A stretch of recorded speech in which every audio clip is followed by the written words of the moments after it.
आप सुन रहे हैं जगत गुरु तत्वदर्शी संत रामपाल जी महाराज द्वारा लिखित पुस्तक जीने की राह का पेज नंबर 51। गरीबदास जी कहते हैं, गरीब नर से फिर पशुआ कीजे, गधा बैल बनाए, 56 भोग कहाँ मन बोरे, कुर्डी चरने जाए। गरीब तुमने उस दरगाह का महल ना देखा, धर्मराज के तिल तिल का लेखा। परंतु वह नाराज हो गया और बोला, तू गृहस्थी है, मैं बाल ब्रह्मचारी हूं, आप जाइए, एक साधु को शिक्षा देने आया है। कबीर राम नाम से खिज मरें, कुष्टी हो गल जाए, शुकर होकर जन्म ले, नाक डूबता खाए। भावार्थ, कबीर जी ने कहा है कि अभिमानी व्यक्ति राम नाम की चर्चा से खिज जाता है, फिर कोढ़ यानी कुष्ठ रोग लगकर गलकर मर जाता है। अगला जन्म सुअर का प्राप्त करके गंध खाता है। सुअर की नाक भी गंध में डूबी रहती है। इस प्रकार का कष्ट वह प्राणी उठाता है जो भक्ति नहीं करता या नकली संत बनकर जनता में फोकट महिमा बनाता है। हे हरलाल, मैंने उसके कान में बताया था कि वह दिन याद कर, मैंने क्या कहा था, आप माने नहीं थे। हे जीव, आपको इस किसान का कर्ज उतारना पड़ेगा। लठ खाकर उतार, चाहे राजी खुशी उतार, वैसे पीछा नहीं छूटेगा। उस बैल शरीरधारी नकली बाबा के बात समझ में आ गई है। यह पहले किसी जन्म में परमेश्वर कबीर जी का शिष्य बना था, परंतु फिर गिरी पंथ में चला गया था, जिस कारण से यह सुमार्ग त्याग कर जन्म मरण का कष्ट भोग रहा है। अब यह कभी नहीं बैठेगा। हरलाल जी गरीबदास जी के चरणों में गिर गए और कहा कि हे संत महाराज, मुझे अपना शिष्य बना लो, मैं तो घर बार त्याग कर आपके साथ रहूंगा। मेरी तो आंखें खुल गई। भक्ति बिना जीव कितना कष्ट उठाता है। संत गरीबदास जी ने यह वाणी बोली, गाड़ी बाहो घर रहो, खेती करो खुशहाल, साईं सिर पर राखिए सही भक्त हरलाल। भावार्थ, परमात्मा प्राप्ति के लिए घर त्यागने की आवश्यकता नहीं है। अपना खेती का कार्य तथा गाड़ी बहाने यानी ट्रांसपोर्ट का कार्य खुशी खुशी करो। घर पर रहो, परमात्मा की भक्ति जो मैं बताऊं वह करते रहो, आप सही भक्त कहलाओगे। आप सुन रहे हैं जगत गुरु तत्वदर्शी संत रामपाल जी महाराज द्वारा लिखित पुस्तक जीने की राह का पेज नंबर 52। गरीब नाम उठत नाम बैठत, नाम सोवत जागरे, नाम खाते नाम पीते, नाम सेती लागरे।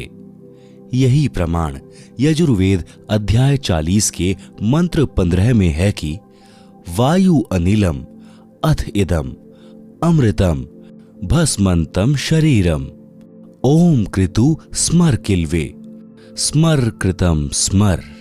भावार्थ, संत गरीबदास जी ने कहा कि जो सत्य साधना के सत्य मंत्र मैं आपको दूंगा, उनका जाप खाते पीते जागते समय यानी सुबह सोकर उठो कुछ समय जाप करो, सोने से पूर्व कुछ समय जाप करो, बैठते समय फिर उठते समय परमात्मा का नाम जाप करो।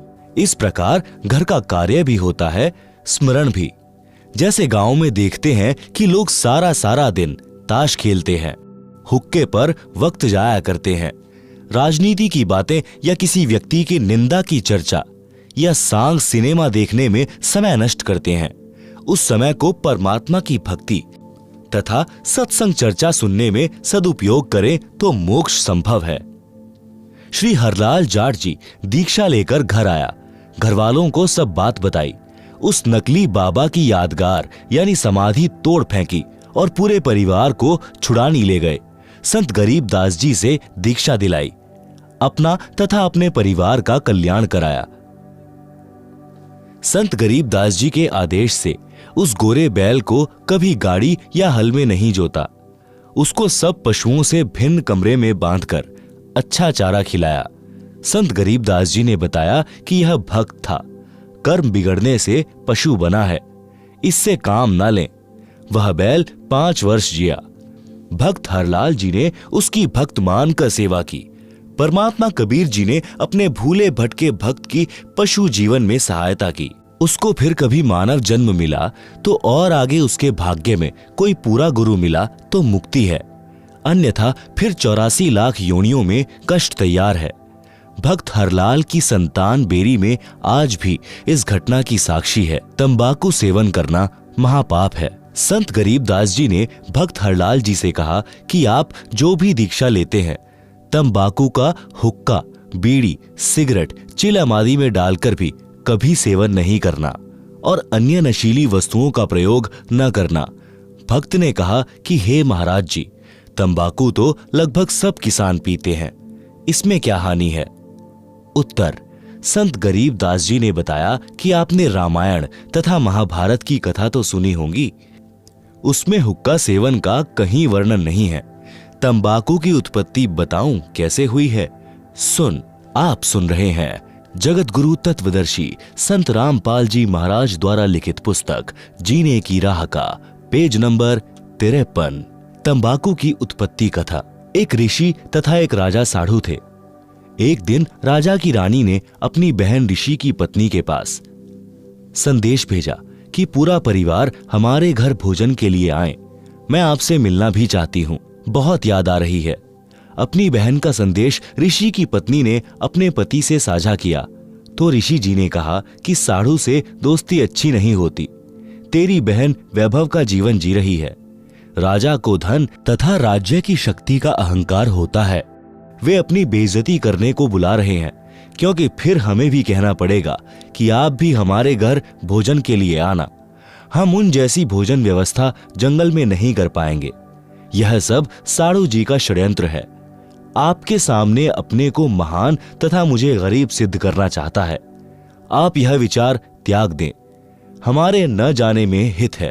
परंतु ऋषि की पत्नी नहीं मानी। ऋषि तथा पत्नी व परिवार राजा का मेहमान बनकर चला गया। रानी ने बहुमूल्य आभूषण पहने थे, बहुमूल्य वस्त्र पहने हुए थे। ऋषि की पत्नी के गले में राम नाम जपने वाली माला तथा सामान्य वस्त्र साध्वी वाले, जिसे देखकर दरबार के कर्मचारी अधिकारी मुस्कुरा रहे थे कि यह है राजा का साधु, कहां राजा भोज, कहां गंगू तेली। यह चर्चा ऋषि परिवार सुन रहा था। भोजन करने के पश्चात ऋषि की पत्नी ने कहा कि आप हमारे यहां भी इस दिन भोजन करने आइएगा। निश्चित दिन को राजा हजारों सैनिक लेकर सपरिवार साधु ऋषि जी की कुटी पर पहुंच गया।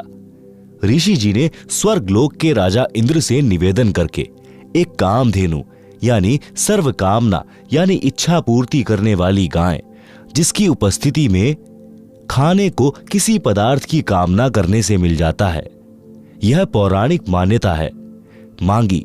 उसके बदले में ऋषि जी ने अपने पुण्य कर्म संकल्प किए थे। इंद्रदेव ने एक कामधेनु तथा एक लंबा चौड़ा तंबू यानी टेंट भेजा और कुछ सेवादार भी भेजे। टेंट के अंदर गाय को छोड़ दिया। ऋषि परिवार ने गौ माता की आरती उतारी, अपनी मनोकामना बताई। उसी समय 56 प्रकार के भोग चांदी की परातों, टोकनियों, कड़ाहों में स्वर्ग से आए और टेंट में रखे जाने लगे। लड्डू, जलेबी, कचौरी, दही बड़े, हलवा, खीर, दाल, रोटी यानी मांडे तथा पूरी, बूंदी, बर्फी, रसगुल्ले आदि आदि से आधा एकड़ का टेंट भर गया। ऋषि जी ने राजा से कहा कि भोजन जीमो। राजा ने बेइज्जती करने के लिए कहा कि मेरी सेना भी साथ में भोजन खाएगी, घोड़ों को भी चारा खिलाना है। ऋषि जी ने कहा कि प्रभु कृपा से सब व्यवस्था हो जाएगी, पहले आप तथा सेना भोजन करें। राजा उठकर भोजन करने वाले स्थान पर गया। वहां भी सुंदर कपड़े बिछे थे। राजा देखकर आश्चर्यचकित रह गया। फिर चांदी की थालियों में भिन्न भिन्न प्रकार के भोजन ला लाकर सेवादार रखने लगे। अन्नदेव की स्तुति करके ऋषि जी ने भोजन करने की प्रार्थना की। राजा ने देखा कि इसके सामने तो मेरा भोजन भंडारा कुछ भी नहीं था। मैंने तो केवल ऋषि परिवार को ही भोजन कराया था, वह भी 3-4 पदार्थ बनाए थे। राजा शर्म के मारे पानी पानी हो गया। खाना खाते वक्त बहुत परेशान था। ईर्ष्या की आग धधकने लगी। बेइज्जती मान ली, सर्व सैनिक खाएं और सराहें। राजा का रक्त जल रहा था। अपने टेंट में जाकर ऋषि को बुलाया और पूछा कि यह भोजन जंगल में कैसे बनाया। न कोई कड़ाही चल रही है, न कोई चूल्हा जल रहा है। ऋषि जी ने बताया कि मैंने अपने पुण्य तथा भक्ति के बदले स्वर्ग से एक गाय उधारी मांगी है। उस गाय में विशेषता है कि हम जितना भोजन चाहें तुरंत उपलब्ध करा देती है। राजा ने कहा कि मेरे सामने उपलब्ध कराओ तो मुझे विश्वास हो। ऋषि तथा राजा टेंट के द्वार पर खड़े हो गए। अंदर केवल गाय खड़ी थी। द्वार की ओर मुख था। टेंट खाली था क्योंकि सबने भोजन खा लिया था। शेष बचा सामान तथा सेवक ले जा चुके थे। गाय को ऋषि जी की अनुमति का इंतजार था। राजा ने कहा कि ऋषि जी, यह गाय मुझे दे दो। मेरे पास बहुत बड़ी सेना है, उसका भोजन इससे बनवा लूंगा। तेरे किस काम की है? ऋषि ने कहा, राजन, मैंने यह गौ माता उधारी ले रखी है, स्वर्ग से मंगवाई है। मैं इसका मालिक नहीं हूं, मैं आपको नहीं दे सकता। राजा ने दूर खड़े सैनिकों से कहा कि इस गाय को ले चलो। ऋषि ने देखा कि साढ़ू की नीयत में खोट आ गया है। उसी समय ऋषि जी ने गौ माता से कहा कि गौ माता, आप अपने लोक, अपने धनी स्वर्गराज इंद्र के पास शीघ्र लौट जाएं। उसी समय कामधेनु टेंट को फाड़कर सीधी ऊपर को उड़ चली। राजा ने गाय को गिराने के लिए गाय के पैर में तीर मारा। गाय के पैर से खून बहने लगा और पृथ्वी पर गिरने लगा। गाय घायल अवस्था में स्वर्ग में चली गई। जहां जहां गाय का रक्त गिरा था वहीं वहीं तंबाकू उग गया। फिर बीज बनकर अनेकों पौधे बनने लगे। संत गरीब दास जी ने कहा है कि तमा प्लस खू यानी तमाखू। खू नाम खून का, तमा नाम गाय। 100 बार सौगंध इसे न पिए खाएं। आप सुन रहे हैं जगत गुरु तत्वदर्शी संत रामपाल जी महाराज द्वारा लिखित पुस्तक जीने की राह का पेज नंबर 54। भावार्थ। भावार्थ है कि फारसी भाषा में तमा गाय को कहते हैं, खू खून यानी रक्त को कहते हैं। यह तमाकू गाय के रक्त से उपजा है। इसके ऊपर गाय के बाल जैसे रूंग यानी रोम जैसे होते हैं। हे मानव, तेरे को 100 बार सौगंध है कि इस तमाकू का सेवन किसी रूप में भी मत कर। तमाकू का सेवन गाय का खून पीने के समान पाप लगता है। मुसलमान धर्म के व्यक्तियों को हिंदुओं से पता चला कि तमाकू की उत्पत्ति ऐसे हुई है। उन्होंने गाय का खून समझकर खाना तथा हुक्के में पीना शुरू कर दिया, क्योंकि गलत ज्ञान के आधार से मुसलमान भाई गाय के मांस को खाना धर्म का प्रसाद मानते हैं। वास्तव में हजरत मोहम्मद, जो मुसलमान धर्म के प्रवर्तक माने जाते हैं, उन्होंने कभी भी जीव का मांस नहीं खाया था। गरीब दास जी कहते हैं, नबी मुहम्मद नमस्कार है, राम रसूल कहाया, 1,80,000 को सौगंध जिन नहीं करद चलाया। अर्श कुर्श पर अल्लाह तख्त है, खालिक बिन नहीं खाली। वह पैगंबर पाक पुरुष थे, साहिब के अबदाली। आप सुन रहे हैं जगत गुरु तत्वदर्शी संत रामपाल जी महाराज द्वारा लिखित पुस्तक जीने की राह का पेज नंबर 55। भावार्थ। नबी मोहम्मद तो आदरणीय महापुरुष थे, जो परमात्मा के संदेशवाहक थे। ऐसे ऐसे 1,80,000 पैगंबर मुसलमान धर्म में यानी बाबा आदम से लेकर मोहम्मद तक माने गए हैं। वे सब पाक यानी पवित्र व्यक्ति थे, जिन्होंने कभी किसी पशु पक्षी पर करद यानी तलवार नहीं चलाई। वे तो परमात्मा से डरने वाले थे, परमात्मा के कृपा पात्र थे। बाद में कुछ मुल्ला काजियों ने मांस खाने की परंपरा शुरू कर दी, जो आगे चलकर धार्मिकता का अपवाद यानी बिगड़ा रूप बन गई। उसी आधार से सर्व मुसलमान भाई पाप को खा रहे हैं। फिर भ्रमित मुसलमानों ने तंबाकू का सेवन यानी खाना हुक्का बनाकर पीना प्रारंभ कर दिया। भोले हिंदू धर्म के व्यक्तियों ने उनकी चाल नहीं समझी। उनके कहने से तंबाकू का सेवन जोर शोर से शुरू कर दिया। वर्तमान में तो यह पंचायत का प्याला बन गया है, जो भारी भूल है, अज्ञानता का पर्दा है। इसे भूल कर भी सेवन नहीं करना चाहिए। संत गरीबदास जी ने फिर बताया है कि हे भक्त हरलाल जी, और सुन तमाकू के सेवन के पाप। पर द्वारा स्त्री का खोले, 70 जन्म अंधा हो डोले। मदिरा पीवे कड़वा पानी, 70 जन्म श्वान के जानी। मांस आहारी मानवा, प्रत्यक्ष राक्षस जान। मुख देखो न तास का, वो फिरे 84 खान। सुरापान मधमासाहारी, गमन करे भोगे पर नारी। 70 जन्म कटत हैं शीश, साक्षी साहिब है जगदीश। 100 नारी जारी करे, सुरापान 100 बार। एक चिलम हुक्का भरे, डूबे काली धार। हुक्का हरदम पीवते, लाल मिलावे धूर। इसमें संशय है नहीं, जन्म पीछले सूर। उपरोक्त वाणियों का भावार्थ। वाणी संख्या 1 में कहा है कि जो व्यक्ति अन्य स्त्री से अवैध संबंध बनाता है, उस पाप के कारण वह 70 जन्म अंधे के प्राप्त करता है।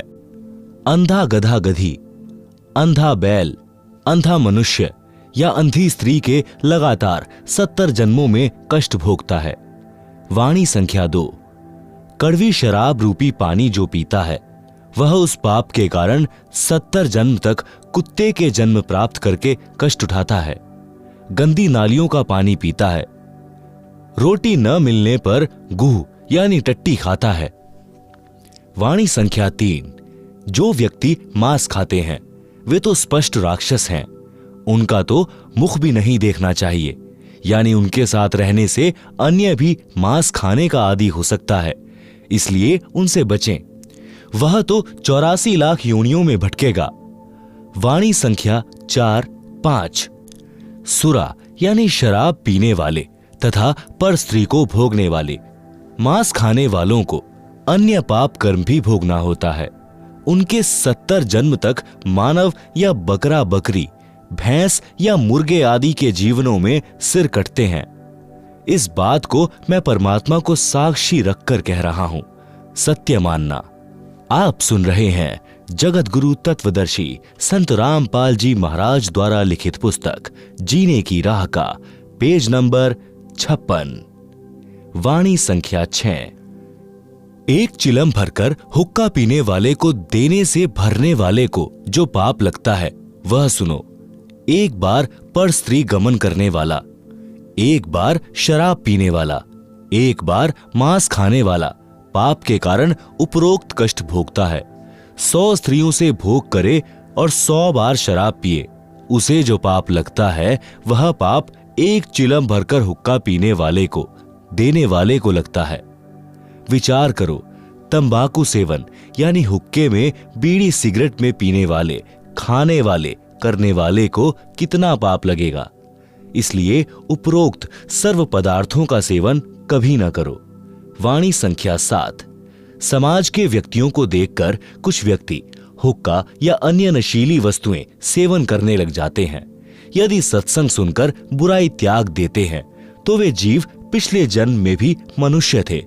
उनके अंदर नशे की गहरी लत नहीं बनती, परंतु जो बार बार सत्संग सुनकर भी तंबाकू आदि नशे का त्याग नहीं कर पाते, वे पिछले जन्म में सूअर के शरीर में थे। सूअर के शरीर में बदबू यानी बैड स्मेल सूंघने से तंबाकू की बदबू पीने सूंघने की गहरी आदत होती है। वे शीघ्र हुक्का व अन्य नशा नहीं त्याग पाते। वे अपने अनमोल मानव शरीर रूपी लाल को मिट्टी में मिला रहे हैं। उनको अधिक सत्संग सुनने की राय दी जाती है। निराश न हो, सच्चे मन से परमात्मा कबीर जी से नशा छुड़वाने की पुकार प्रार्थना करने से सब नशा छूट जाता है। तंबाकू के विषय में अन्य विचार। तंबाकू यानी हुक्का पीने वालों की स्थिति बताई है संत गरीबदास जी के ग्रंथ में अथ तंबाकू की बैत नामक अध्याय में। पितबाई खांसी निबासी निबास, कफदल कलेजा लिया है गिरास। काला तमाखू अरु गोरा पिवाक, 10-20 लंगर जहां बैठे गुटाक। बाजे ने गुड़गुड़ अरु हुक्के हजूम, कोरे कुबुद्धि बीसा है ना सूम। बाकी पगड़ी अरु बाकी ही ने, खुद डूबे अरु डुबोए है के। गुटाकड़ अटाकड़ मटाकड़ लहूर, एक बैठेगा अड़कर एक बैठेगा दूर। पीवे तमाखू पड़े करम मार, अमली के मुख में मूत्र की धार। कड़वा ही कड़वा तू करता हमेश, कड़वा ही ले प्यारे कड़वा ही पेश। कामी क्रोधी तू लोभी लबूट, बचन मान मेरा धूमा न घूंट। हुक्का हरामी गुलामी गुलाम, धनी के सरे में न पहुंचे अलाम। पामर परम धाम जाते न कोई, झूठे अमल पर दई जान खोई। मुर्दा मजावर हरामी हराम, पीवे तमाखू सो इंद्री के गुलाम। अज्ञान नींद न सो उठ जाग, पीवे तमाखू गए फूटी भाग। भांग तमाखू पीवे ही सुरापान से हेत, गोसत मिट्टी खाए कर जंगली बने प्रेत। पान तमाखू चाब ही सांस नाक में देत, सो तो अकार्थ गए जो भड़ भूजे का रेत। भांग तमाखू पी वही गोसत गला कबाब, मोर मृग को भगत है देंगे कहा जवाब। भांग तमाखू पीवते चिस्मियों नाली तमाम, साहिब तेरी साहिबी जाने कहाँ गुलाम। गौआ अपनी अम्मा है इस पर छुरी न बाहे, गरीब दास घी दूध को सब ही आत्म खाए। आप सुन रहे हैं जगत गुरु तत्वदर्शी संत रामपाल जी महाराज द्वारा लिखित पुस्तक जीने की राह का पेज नंबर 57। भावार्थ। उपरोक्त वाणियों का भावार्थ है कि मानव शरीर को ऑक्सीजन की आवश्यकता है, उसके स्थान पर तंबाकू का धुआं यानी कार्बन डाइऑक्साइड प्रवेश करता है तो उनको खांसी रोग हो जाता है। पित्त तथा बाय यानी बाय का रोग हो जाता है। हुक्का पीने वाले का बैठने का स्टाइल बताया है कि हुक्का पीने वाले एक दो तो हुक्के के निकट बैठेंगे, एक कुछ दूरी पर बैठेगा और कहेगा कि सरकाइए थोड़ा सा, दूसरे उसकी ओर हुक्का देंगे। फिर ने यानी नली जिससे धुआं खींचते हैं गुरड़ गुरड़ बाजेगी। आप तो हुक्का पीकर डूबे हैं और छोटे बच्चे भी उनको देखकर वही पाप करके नरक की काली धार में डूबेंगे। जो तंबाकू पीते हैं उनके तो भाग फूटे ही हैं। अन्य को तंबाकू पीने के लिए उत्प्रेरक बनकर डुबोते हैं। उपरोक्त बुराई करने वाले तो अपना जीवन ऐसे व्यर्थ कर जाते हैं जैसे भड़बूजा बालू रेत को आग से खूब गर्म करके चने भूनता है, फिर सारा कार्य करके रेत को गली में फेंक देता है। इसी प्रकार जो मानव उपरोक्त बुराई करता है वह भी अपने मानव जीवन को इसी प्रकार व्यर्थ करके चला जाता है। उस जीव को नरक तथा अन्य प्राणियों के जीवन रूपी गली में फेंक दिया जाता है। जो व्यक्ति उपरोक्त पाप करते हैं वे भगवान के दरबार में क्या जवाब देंगे, यानी बोलने योग्य नहीं रहेंगे। फिर कहा है कि गाय अपनी माता के तुल्य है, जिसका सब धर्म जाति वाले दूध ही पीते खाते हैं, इसलिए गाय को मत मारो। विषय तंबाकू का चल रहा है। भक्ति मार्ग में तंबाकू सबसे अधिक बाधा करता है। जैसे अपने दोनों नाकों के मध्य में एक तीसरा रास्ता है जो छोटी सुई के नाके जितना है। जो तंबाकू का धुआं नाकों से छोड़ते हैं वह उस रास्ते को बंद कर देता है। वही रास्ता ऊपर को त्रिकुटी की ओर जाता है जहां परमात्मा का निवास है। जिस रास्ते से हमने परमात्मा से मिलना है उसी को तंबाकू का धुआं बंद कर देता है। हुक्का पीने वालों को देखा है प्रतिदिन हुक्के की नय यानी नली में लोहे की गज यानी एक पतला सा सरिया घुमाते हैं, जिनमें से धुएं का जमा हुआ मैल निकलता है। वह नय रुक जाती है। मानव जीवन परमात्मा प्राप्ति के लिए ही मिला है। परमात्मा को प्राप्त करने वाले मार्ग को तंबाकू का धुआं बंद कर देता है। इसलिए भी तंबाकू भक्त के लिए महान शत्रु है। वैसे भी हुक्का पीने वाले भी मानते हैं कि तंबाकू अच्छी चीज नहीं है। जब कोई छोटा बच्चा अपने दादा ताऊ पिता चाचा को हुक्का पीते देखता है तो वह भी नकल करता है, हुक्के को पीने लगता है। तो बड़े व्यक्ति जो स्वयं हुक्का पीते हैं उस बच्चे को धमकाते हैं कि खबरदार, अगर हुक्का पिया तो यह अच्छा नहीं है। यदि आप जी इसे अच्छा पदार्थ मानते हैं तो बच्चों को भी पीने दो। आप मना करते हैं तो मानते हो कि यह अच्छा नहीं है, हानिकारक है। सर्दियों में एक मकान में छोटे बच्चे भी सो रहे होते हैं। उसी में हुक्का पीने वाला हुक्का पी रहा होता है। वह स्वयं तो पाप कर ही रहा है, अपने परिवार को धुआं पिलाकर पाप का भागी बना रहा है।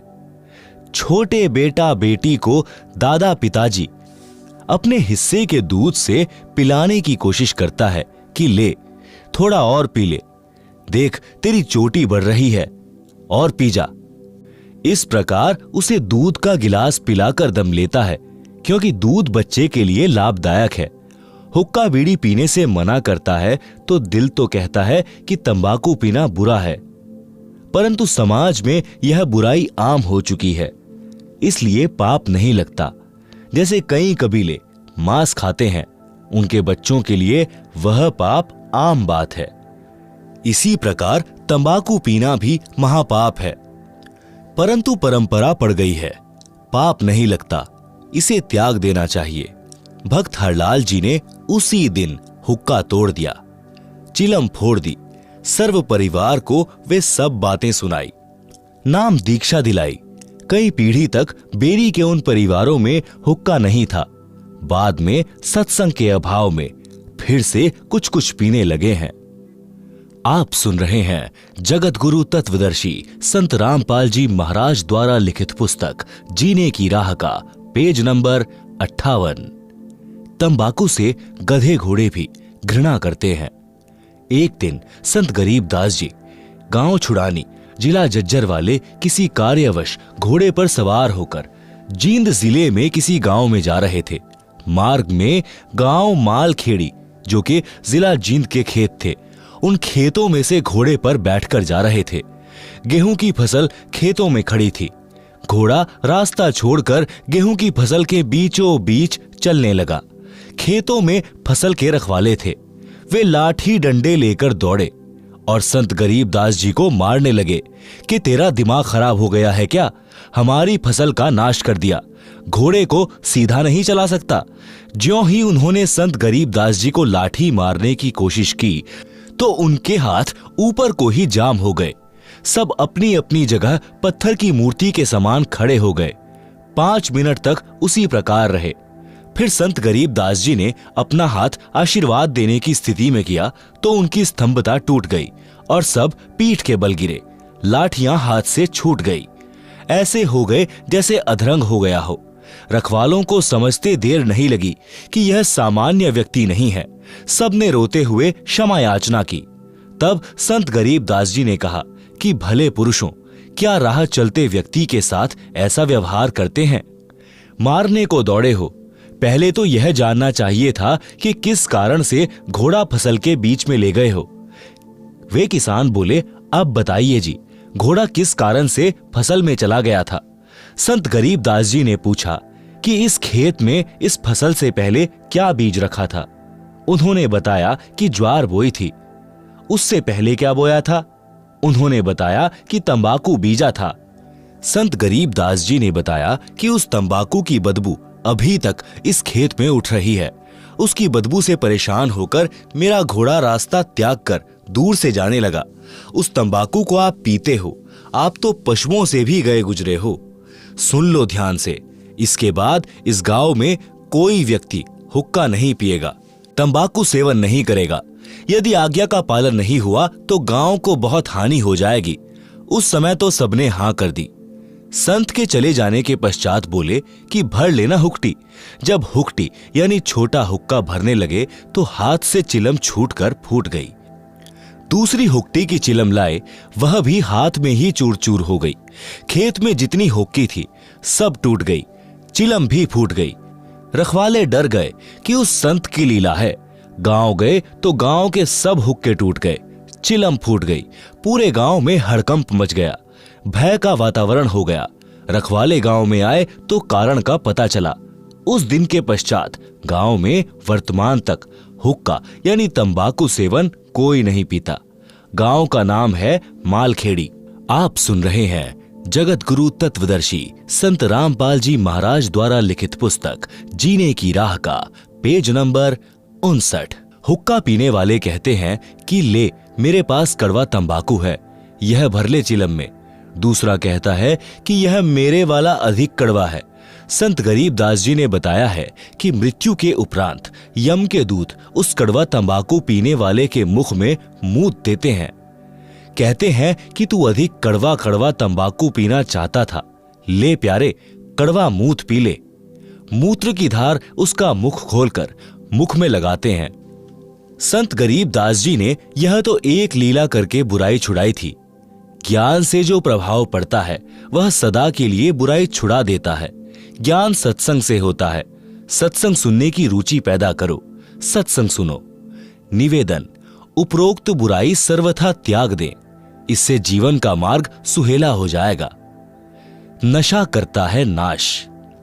नशा चाहे शराब, सुल्फा, अफीम, हीरोइन आदि आदि किसी का भी करते हो, यह आपका सर्वनाश का कारण बनेगा।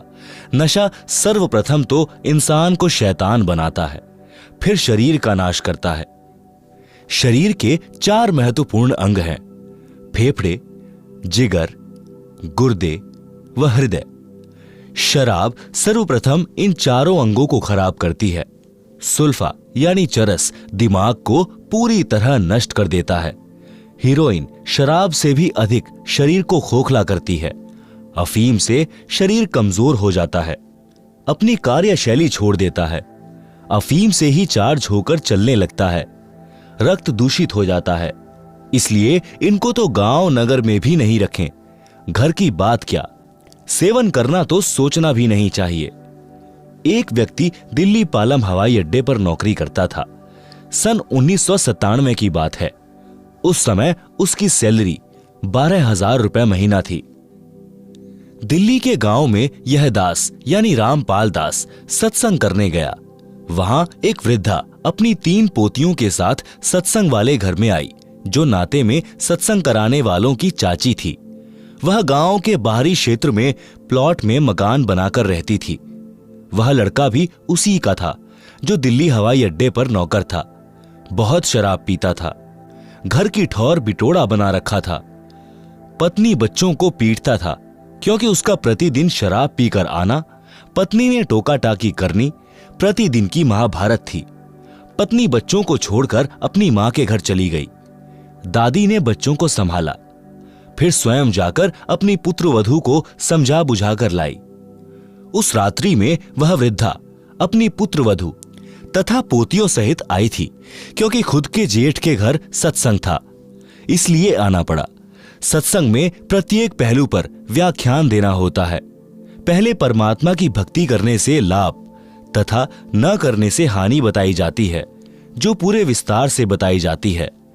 उस दिन वह शराबी पहले घर गया। घर पर कोई नहीं मिला तो कुछ देर घर पर बैठा। फिर एक पड़ोसी ने बताया कि आपकी माताजी आपके ताऊ के घर पूरे परिवार को लेकर गई हैं। उनके यहाँ सत्संग हो रहा है, वहीं सबका खाना है। परमात्मा की करनी हुई, वह भी सत्संग में चला गया और सबसे पीछे बैठ गया क्योंकि शराब पी रखी थी।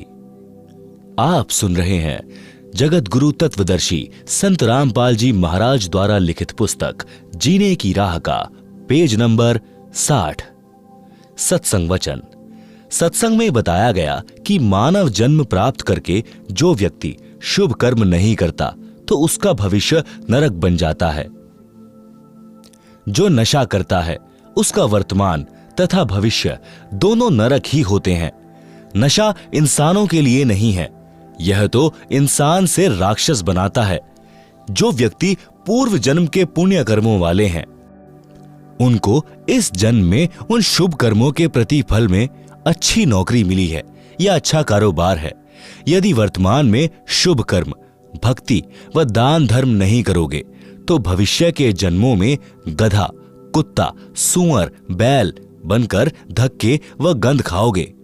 जैसे मानव, स्त्री या पुरुष जीवन में पूर्व के शुभ कर्म अनुसार अच्छा भोजन मिला है, अच्छा मानव शरीर मिला है।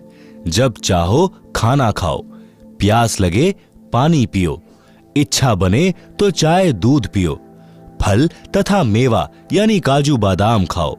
यदि पूरा गुरु बनाकर सच्चे दिल से भक्ति व सत्संग सेवा दान धर्म नहीं किया तो अगले जन्म में गधा, बैल या कुत्ता बनकर दुर्दशा को प्राप्त हो जाओगे।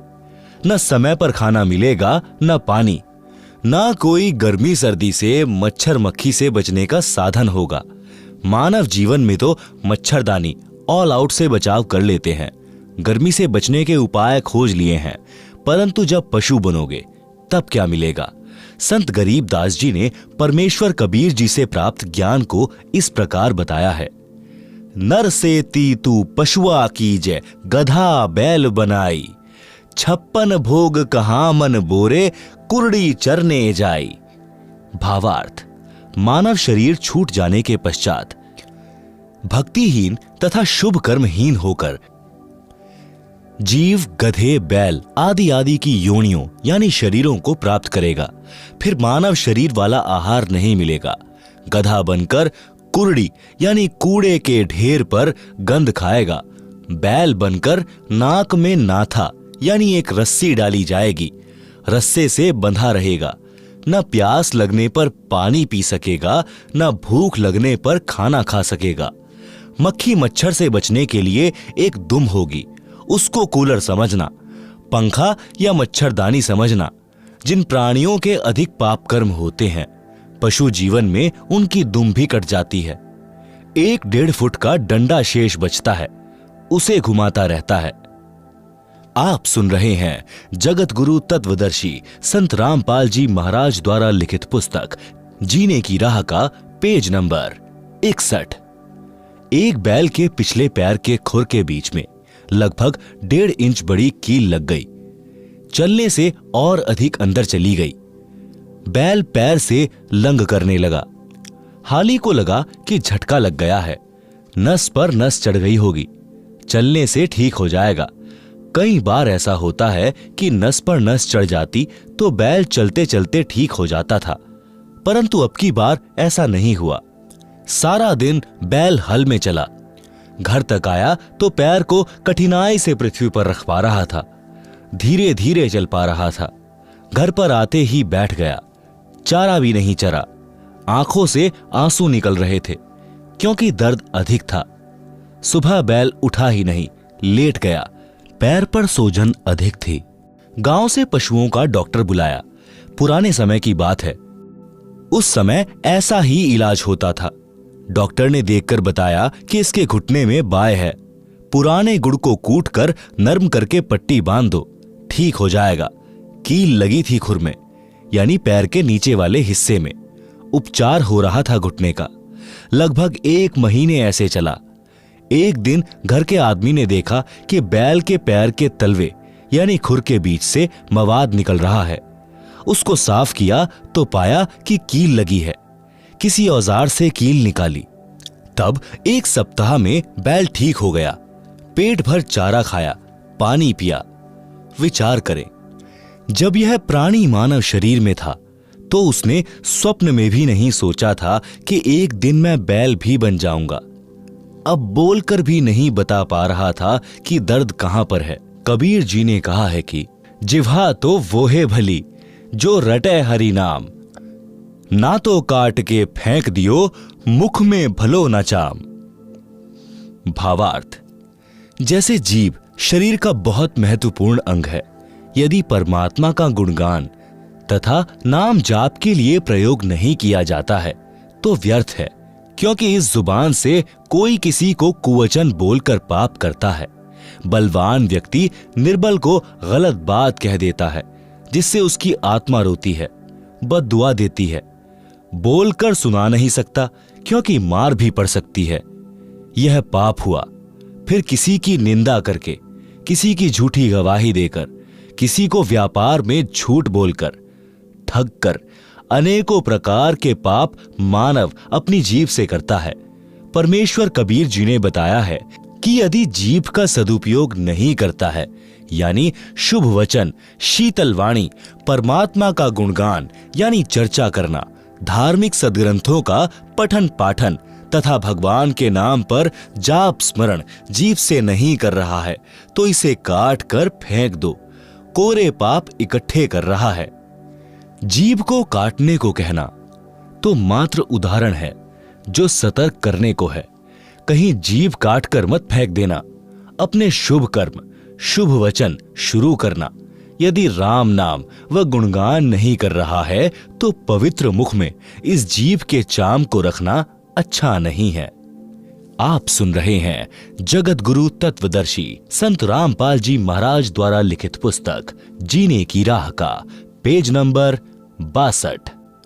मानव शरीरधारी प्राणी को वर्तमान में यानी सन 1970 से विशेष सुविधाएं प्राप्त हैं, जिस कारण से दिनों दिन परमात्मा से दूर होता जा रहा है। उतनी ही गति से मानव के दुख निकट आ रहे हैं। वित्तीय स्थिति में सुधार है, परंतु मानसिक शांति समाप्त है। नशा इसका मुख्य कारण है। एक पिता नौकरी पर गया है। बच्चों की आशा होती है कि पिताजी आएंगे, कुछ आवश्यक वस्तुएं लाएंगे। पिताजी आते हैं तो छोटे छोटे बच्चे दौड़कर लिपटते हैं, प्यार पाते हैं। जिन बच्चों का पिता नशा करता है उनके घर में कलह का होना स्वाभाविक है। बच्चे भयभीत रहते हैं। उनका मानसिक विकास, शारीरिक विकास दोनों ही नहीं हो पाते। वह घर नरक समान हो जाता है। आज जो शराब पीकर मस्त हैं, उनकी इज्जत समाज में भी नहीं होती। अगले जन्म में वह व्यक्ति कुत्ता बनेगा, टट्टी खाएगा, गंदी नाली का पानी पिएगा, फिर पशु पक्षी बनकर कष्ट पर कष्ट उठाएगा। इसलिए सर्व नशा व बुराई त्याग कर इंसान का जीवन जियो। सभ्य समाज को भी चैन से जीने दो। एक शराबी अनेकों व्यक्तियों की आत्मा दुखाता है। पत्नी की, पत्नी के माता पिता, भाई बहनों की, अपने माता पिता, बच्चों की, भाई आदि की। केवल 1 घंटे के नशे ने धन का नाश, इज्जत का नाश, घर के पूरे परिवार की शांति का नाश कर दिया। क्या वह व्यक्ति भविष्य में सुखी हो सकता है? कभी नहीं। नरक जैसा जीवन जिएगा। इसलिए विचार करना चाहिए, बुराई तुरंत त्याग देनी चाहिए।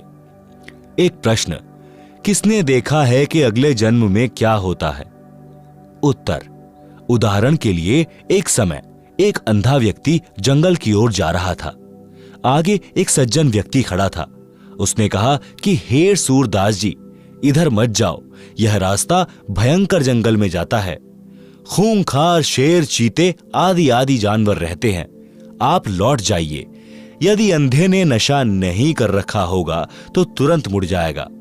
यदि नशे में है तो कहेगा कि किसने देखा है कि जंगल में भयंकर शेर, चीते, सर्प आदि जानवर रहते हैं, और यह कहकर अपने पथ पर बढ़ जाता है। विचार करें, अंधे को दिखाई नहीं देता और आंखों वाले की बात पर विश्वास नहीं करता, तो उसको कौन से तरीके से समझाया जाए? यदि नहीं मानता है तो उसकी वही दशा होगी जो आंखों वाला बता रहा था, शेर मार डालेंगे। इसी प्रकार संत जन आंखों यानी ज्ञान नेत्र वाले हैं। उन्होंने हमें बताया है जो ऊपर वर्णन किया गया है। हम ज्ञान नेत्रहीन अंधे हैं। यदि हम संतों की शिक्षा पर विश्वास करके रास्ता नहीं बदलेंगे तो वही होगा जो ऊपर बताया गया है। नर से फिर पीछे तू पशुआ कीजे, गधा बैल बनाई, 56 भोग कहाँ मन बोरे, कुरड़ी चरने जाई। आप सुन रहे हैं जगत गुरु तत्वदर्शी संत रामपाल जी महाराज द्वारा लिखित पुस्तक जीने की राह का पेज नंबर 63। कुछ व्यक्ति तो यहां तक कह देते हैं कि देखा जाएगा जो होगा। उनसे निवेदन है कि गधा बनने के पश्चात आप क्या देखोगे, फिर तो कुम्हार देखेगा। इस प्रकार के प्रवचन सत्संग में अवश्य सुनाए जाते हैं। वह शराबी भी सत्संग में आ बैठा, क्योंकि घर पर कोई नहीं था, ताला लगा था। कुछ देर बाद नशा उतर गया और सब सत्संग सुनना पड़ा। उस दिन के पश्चात उस व्यक्ति ने कभी शराब नहीं पी और कोई नशा नहीं किया। दीक्षा ली, पूरे परिवार को दीक्षा दिलाई। हम यानी लेखक तथा साथ सत्संग में गए कुछ भक्त सुबह गांव के बाहर घूमने के लिए गए तो रास्ते में उस व्यक्ति यानी एयरपोर्ट वाले का घर था। गली में उसकी माताजी खड़ी थी। उसने कहा कि महाराज जी, चाय पीकर जाना। गांव के भक्त ने बताया कि इनके घर अवश्य चलो, उजड़ा पड़ा है यह परिवार। साधु संतों के चरण पड़ने से घर पवित्र हो जाता है। हम सब उनके घर चले गए। हम कुल 5 जने थे। चारपाई आंगन में डली थी। मई का महीना था। वृक्ष की छाया थी। उसकी माताजी ने अपनी पुत्र वधू से कहा कि बेटी, चाय बना। उस बेटी ने चूल्हे में आग जलाकर डेगची में पानी डालकर चाय बनाना शुरू कर दिया। आधे घंटे बाद हमने कहा कि चाय शीघ्र लाओ, हमने घूमने जाना है, फिर किसी अन्य गांव में सत्संग के लिए जाना है। परंतु फिर भी वह बेटी डेगची के नीचे आग जलाए जा रही थी। दोबारा कहा तो वह रोने लग गई। गांव का भक्त उठकर गया तो पता चला कि घर पर न चीनी है, न चाय पत्ती और न ही दूध है। उस व्यक्ति की माताजी भी रोने लगी। कहा कि उजड़े पड़े हैं महाराज, बचा सको तो बचा लो। वह व्यक्ति दीक्षा लेकर वक्त से अपनी ड्यूटी पर चला गया था। कुछ दिन के पश्चात हम दिल्ली में ही पंजाब खोड़ गांव में सत्संग कर रहे थे। वहां पर वह व्यक्ति अपनी माता तथा पत्नी व तीनों बेटियों को कार में बैठाकर सत्संग में लाया। पहले एक टूटी सी मोटरसाइकिल थी। सब बच्चों ने सुंदर वस्त्र पहन रखे थे। कह रहे थे कि पिताजी अब मम्मी के साथ कभी नहीं लड़ते। सब तनख्वाह दादी जी को देते हैं। हम तो स्वर्ग में रहने लगे। दादी जी बोली कि उस दिन आपके ऐसे दर्शन हुए कि हम तो उजड़े बस गए।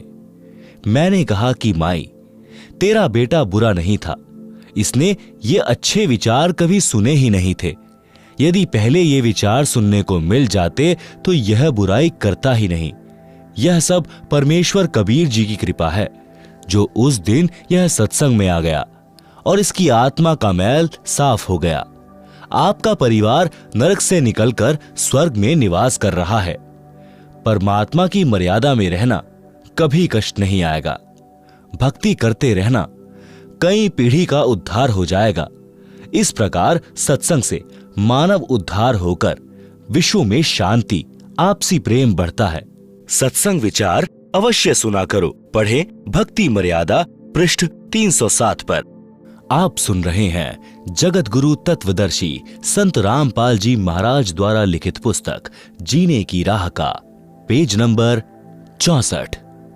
माता पिता की सेवा व आदर करना परम कर्तव्य।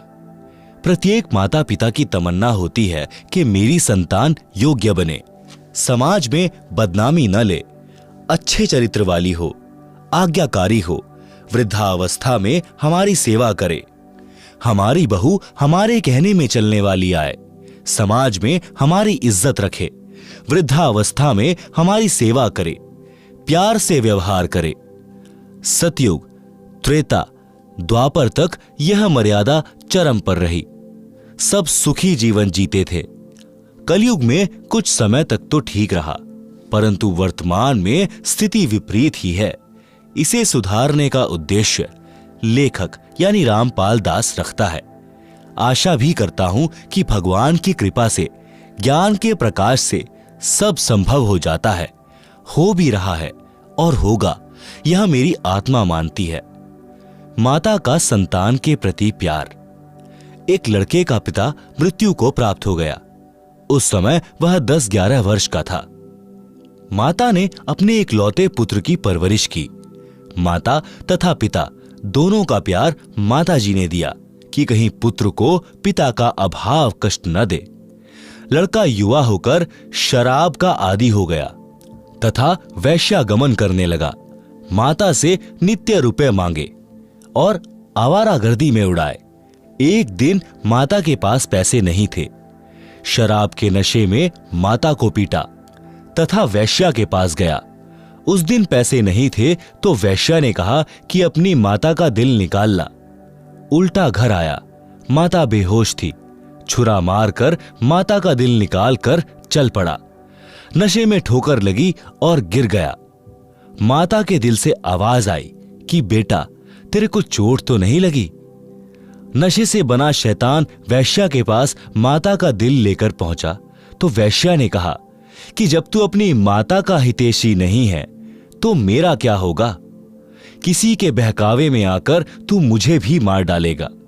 मेरे को तो तेरे से पीछा छुड़ाना था कि अब तू निर्धन हो गया है, मेरे किस काम का?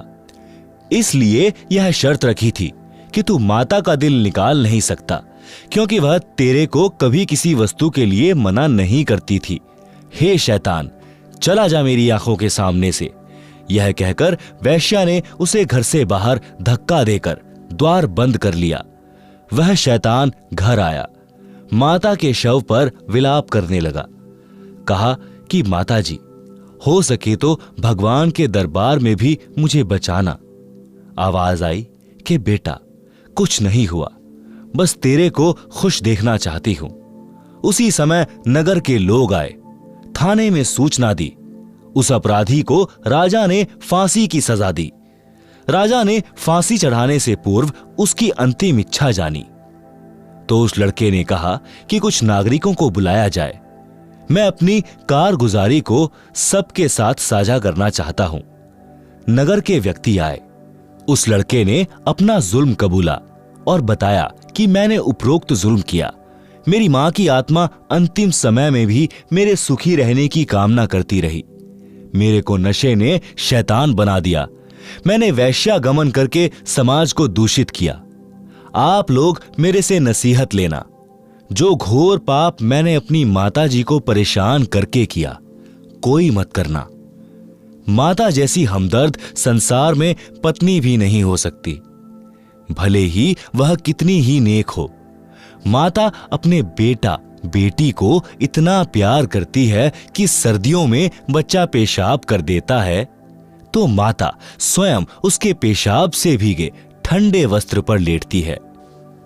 बच्चे के नीचे सूखा बिछौना कर देती है। यदि बच्चा भूख से रो रहा होता है तो खाना बीच में छोड़कर उसे पहले अपना दूध पिलाकर शांत करती है।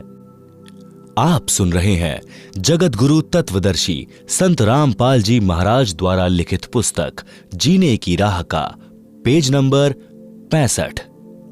पिता बच्चों की हर संभव गलती क्षमा कर देता है। परमात्मा कबीर जी ने कहा है कि पिता अपने पुत्र पुत्री के सर्व अपराध क्षमा कर देता है। अवगुण मेरे बाप जी, बख्शो गरीब नवाज, जो मैं पूत कपूत हूं तो भी पिता को लाज। शब्दार्थ, परमात्मा सर्व प्राणियों का पिता है। पिता में विशेषता होती है कि उसका बेटा बेटी अज्ञानता में गलती कर देते हैं और वे पिता से क्षमा याचना कर लेते हैं कि भविष्य में कभी गलती नहीं करेंगे, तो पिता उनको तुरंत क्षमा कर देता है। इसलिए भक्त परमात्मा से विनय करता है कि हे दीन दयाल, आप तो सबके पिता हो, मेरे अवगुण यानी अपराध पिता होने के नाते क्षमा करना। मैं कपूत यानी निकम्मा पुत्र भी हूं, तो भी आप पिता का कर्तव्य पालन करके क्षमा करना। राम भक्त की पत्नी का देहांत हो गया। उस समय उसका पुत्र 3 वर्ष का था। उस व्यक्ति की रिश्तेदारी में एक घटना ऐसी घटी थी जिसने उसको झंझोर कर रख दिया। कथा इस प्रकार है। उसके मामा जी अपनी बहन यानी राम भक्त की माता जी से लगभग 10 वर्ष बड़े थे। मामा जी के 2 पुत्र थे। राम भक्त की मामी जी का देहांत हो गया। मामी जी ने दूसरा विवाह कर लिया। दूसरी पत्नी को पुत्र हुआ। दूसरी पत्नी पहले वाली के पुत्रों से ईर्ष्या करने लगी। यह विचार किया कि 15 एकड़ जमीन है, 3 जगह बटेगी। उसने उन बच्चों को कांच पीसकर दूध तथा खाने में खिला पिला दिया, जिससे दोनों को धीरे धीरे रोगी होकर मृत्यु हो गई है। डॉक्टर ने बताया कि बच्चे कांच खा गए हैं, जिस कारण से इनकी मृत्यु हुई है। एक दिन उसकी पत्नी ने पड़ोसन से बताया कि मैंने ऐसे ऐसे किया, मेरे बेटे को 15 एकड़ जमीन मिल गई। उस स्त्री ने मेरे मामा जी को बताया। मामा जी छोटी मामी को बहुत प्यार करते थे और उस पर विश्वास करते थे। उन्हें विश्वास नहीं हो रहा था। एक दिन छोटी मामी अपने भाई से बता रही थी कि मैंने ऐसे ऐसे किया, तेरे भांजे को 15 एकड़ जमीन मिल गई। आप सुन रहे हैं जगत गुरु तत्वदर्शी संत रामपाल जी महाराज द्वारा लिखित पुस्तक जीने की राह का पेज नंबर 66। यह बात मेरा मामा भी सुन रहा था, क्योंकि वह खिड़की से बाहर स्वाभाविक खड़ा था।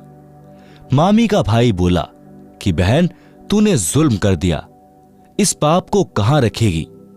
आज के बाद मैं तेरी शक्ल देखने भी नहीं आऊंगा। मामा जी का दिमाग फटने को हो गया। घर त्याग कर अपनी बहन के घर पर आ गया, यानी हमारे यानी राम भक्त के घर पर जीवन व्यतीत किया। कुछ वर्ष के पश्चात छोटी मामी से जन्मा वह पुत्र भी मर गया। वह छोटी मामी किसी के साथ भाग गई। पता चला कि उस व्यक्ति ने उसके गहने छीनकर मारकर कुएं में डाल दिया। पुलिस को पता चला तो उस व्यक्ति को फांसी लगाई गई। इस सर्वनाश महाभारत को याद करके राम भक्त ने दूसरा विवाह नहीं किया। लड़के को अपने साथ रखता, हल जोतता था तो पुत्र को कंधे पर बैठा कर रखता था। थक जाता तो वृक्ष के नीचे लेटा देता, स्वयं खाना बनाता, स्वयं स्नान कराता, कपड़े साफ करता। जैसे तैसे लड़का जवान हुआ, विवाह कर दिया, फिर भी सब कार्य करता था। लड़का भी काम में हाथ बटाता था, परंतु कठिन कार्य स्वयं ही करता था। वृद्धावस्था ने जोर दिया, कार्य कुछ नहीं कर पा रहा था। पुत्रवधू को व्यर्थ का खर्च लगने लगा, जिस कारण से अपने ससुर को रूखा सूखा बासी भोजन देने लगी। फिर पेट भर भोजन भी नहीं देती थी। लड़का पूछता था कि पिताजी, सेवा ठीक हो रही है? पिताजी कहते कि बेटा, कोई कसर नहीं है, बड़ी भाग्यवान बहू आई है, मेरा विशेष ध्यान रखती है।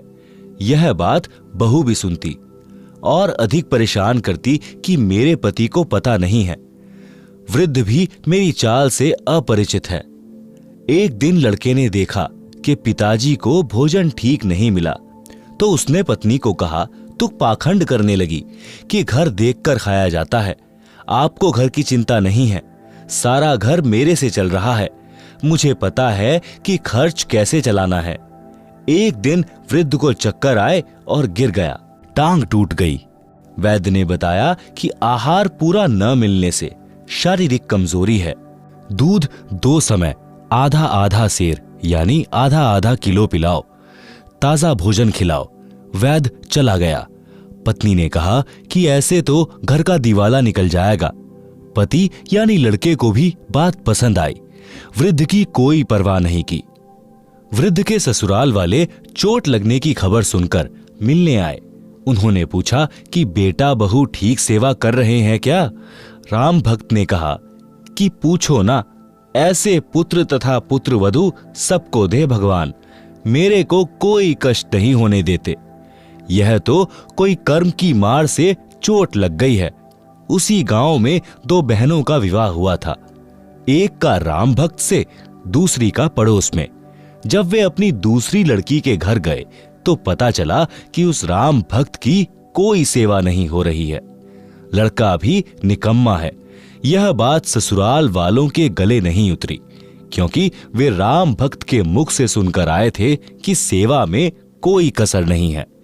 वे कुछ समय बाद पुनः राम भक्त के घर गए तो उस समय वह बासी रोटी पानी में भिगो भिगो कर खा रहा था। यह देखकर उनको रोना आ गया।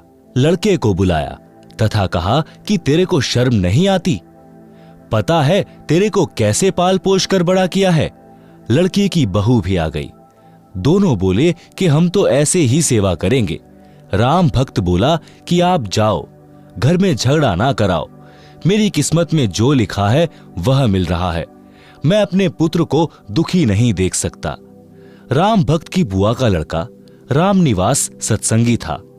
वह राम भक्त को बहुत कहता था कि आप कुछ समय भगवान की भक्ति किया करो, मेरे साथ संत के सत्संग सुनने चला करो, तो राम भक्त कहता था कि मैं तो अपने बेटे की पूजा करूंगा, यह सुखी रहे, यही मेरी तमन्ना है।